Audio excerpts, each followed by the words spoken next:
తెలంగాణలో మున్సిపల్ ఎన్నికలు 5 గంటలుగా కొనసాగుతున్నాయి. మరో 5 గంటల్లో పోలింగ్ ముగియనుంది. ఉదయం 11 గంటలకు 28.48% పోలింగ్ నమోదైంది. ఉదయం నుంచే పోలింగ్ కేంద్రాలకు ఓటర్లు పోటెత్తారు. మహిళలు, యువత ఉత్సాహంగా ఓట్లేస్తున్నారు. వృద్ధులు తమ ఓటు హక్కు వినియోగించుకుంటున్నారు. చాలా ప్రాంతాల్లో భారీ క్యూలైన్లు దర్శనమిస్తున్నాయి. రాష్ట్ర వ్యాప్తంగా అనేక చోట్ల ఘర్షణలు తలెత్తాయి. పోలింగ్ కేంద్రాల వద్ద పార్టీల నేతల మధ్య వాగ్వాదాలు చోటు చేసుకుంటున్నాయి. కొన్ని చోట్ల పరిస్థితులు అదుపు తప్పాయి. పోలీసులు రంగంలోకి దిగారు, పరిస్థితిని అదుపులోకి తీసుకొస్తున్నారు. పలువురు రాజకీయ ప్రముఖులు ఓటేశారు. పలువురు మంత్రులు, ఎమ్మెల్యేలు మున్సిపల్ ఎన్నికల్లో ఓటు హక్కు వినియోగించుకున్నారు.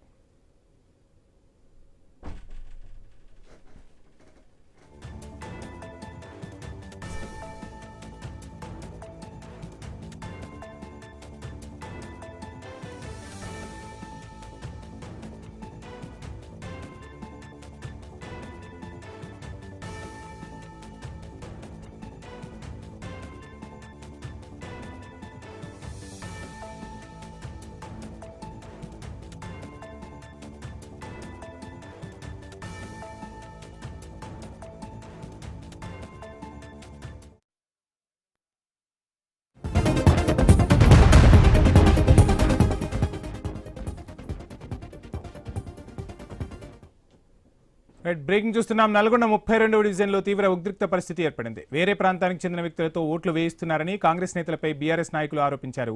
వారిని పోలింగ్ కేంద్రం వద్ద అడ్డుకున్నారు. నిరసనకారులను టూటౌన్ పోలీసులు అరెస్టు చేశారు. పోలీసుల వైఖరిపై బీఆర్ఎస్ కార్యకర్తలు ఆందోళన చేపట్టారు. రోడ్డుపై బైఠాయించి నిరసన తెలిపారు. పోలీసులకు బీఆర్ఎస్ శ్రేణులకు మధ్య వాగ్వాదం చోటు చేసుకుంది. అరెస్టు చేసిన నేతలను విడుదల చేయాలని బీఆర్ఎస్ కార్యకర్తలు డిమాండ్ చేశారు.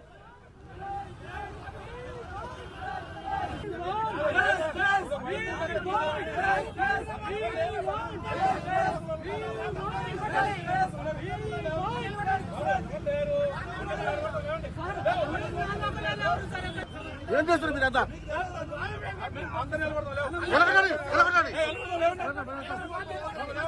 బ్రేకింగ్ చూస్తున్నాం. నల్గొండ 32వ డివిజన్లో తీవ్ర ఉద్రిక్త పరిస్థితులు ఏర్పడ్డాయి. వేరే ప్రాంతానికి చెందిన వ్యక్తులతో ఓట్లు వేయిస్తున్నారని కాంగ్రెస్ నేతలపై బీఆర్ఎస్ నాయకులు ఆరోపించారు. వారిని పోలింగ్ కేంద్రం వద్ద అడ్డుకున్నారు. నిరసనకారులను టూటౌన్ పోలీసులు అరెస్టు చేశారు. పోలీసుల వైఖరిపై బీఆర్ఎస్ కార్యకర్తలు ఆందోళన చేపట్టారు. రోడ్డుపై బైఠాయించి తమ నిరసన వ్యక్తం చేశారు. పోలీసులకు బీఆర్ఎస్ శ్రేణులకు మధ్య తీవ్ర వాగ్వాదం చోటు చేసుకుంది. అరెస్టు చేసిన నేతలను విడుదల చేయాలని బీఆర్ఎస్ కార్యకర్తలు డిమాండ్ చేస్తున్న పరిస్థితి స్క్రీన్ పై చూడవచ్చు. బీఆర్ఎస్ కార్యకర్తలు ఆందోళన చేస్తున్నారు. పోలీసులు వారిని అడ్డుకునే ప్రయత్నం చేస్తున్నారు. పోలీసులకు బీఆర్ఎస్ కార్యకర్తలకు మధ్య వాగ్వాదం చోటు చేసుకుంటున్న పరిస్థితి. సో మొత్తంగా నల్గొండ జిల్లాలో ఉద్రిక్త పరిస్థితులు అయితే కొనసాగుతున్నాయి. ఇదే అంశానికి సంబంధించి ఫుల్ డీటెయిల్స్ మా ప్రతినిధి కిరణ్ అందిస్తారు. కిరణ్, చూస్తున్నాం వేరే ప్రాంతాల నుంచి తీసుకొచ్చి ఓట్లు వేపిస్తున్నారు అనేది బీఆర్ఎస్ ప్రధాన ఆరోపణగా తెలుస్తోంది. సో ఏంటి మొత్తంగా వివాదం సద్దుమణిగిందా? ప్రస్తుతం పరిస్థితి ఎలా ఉంది? ఉదయం 7 గంటలకు మొదలైనటువంటి పోలింగ్ అయితే ప్రస్తుతం అయితే కొనసాగుతుంది. సాయంత్రం 5 గంటలకు జరిగిన పోలింగ్ సంబంధించి ఓటర్లు అయితే ఒక్కొక్కరుగా ఓటు వేయించలేదు కూడా పోలింగ్ కేంద్రాల వద్ద బారులు తీరుతున్నారు.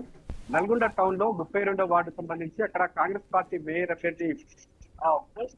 అభ్యర్థి దొంగ గుర్తు వేయించుకున్నారంటూ కూడా అక్కడ బీఆర్ఎస్ నేతలు ఆందోళన దిగారు. దీంతో బీఆర్ఎస్ నేతలకు అదేవిధంగా పోలీసులకు మధ్య వాగ్వాదం చోటు తీసుకున్న నేపథ్యంలో అక్కడ ఆందోళన అయితే దారితీసింది. ఆ నేపథ్యంలోనే ఇటు కొంతమంది బీఆర్ఎస్ శ్రేణుల్ని పోలీసులు అరెస్ట్ చేశారు. పోలీసుల వైఖరి నిరసిస్తూ కూడా నల్గొండ టౌన్ లో బీఆర్ఎస్ నేతలు రోడ్డుపై బైఠాయించారు.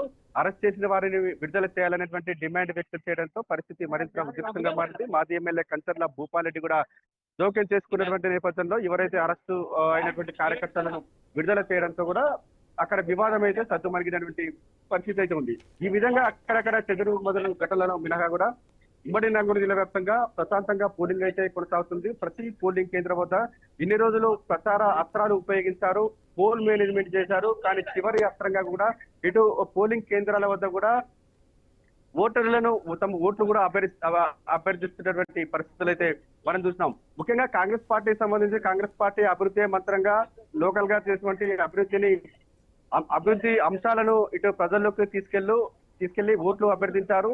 ప్రతిపక్ష బీఆర్ఎస్ పార్టీ బీఆర్ఎస్ లో చేసినటువంటి అభివృద్ధితో పాటు కాంగ్రెస్ ప్రభుత్వం ఫెయిల్ అయినటువంటి అంశాలను ప్రజల్లోకి తీసుకెళ్లి కూడా ఓట్లు అభ్యర్థించారు. ఈ విధంగా ఎవరి రాజకీయ ఎత్తులు పై ఎత్తులు ఏ విధంగా ఉన్నప్పటికీ కూడా ఇక్కడ పోల్ మేనేజ్మెంట్ అయితే చాలా కీలకంగా మారేటటువంటి పరిస్థితి అయితే ఉంది.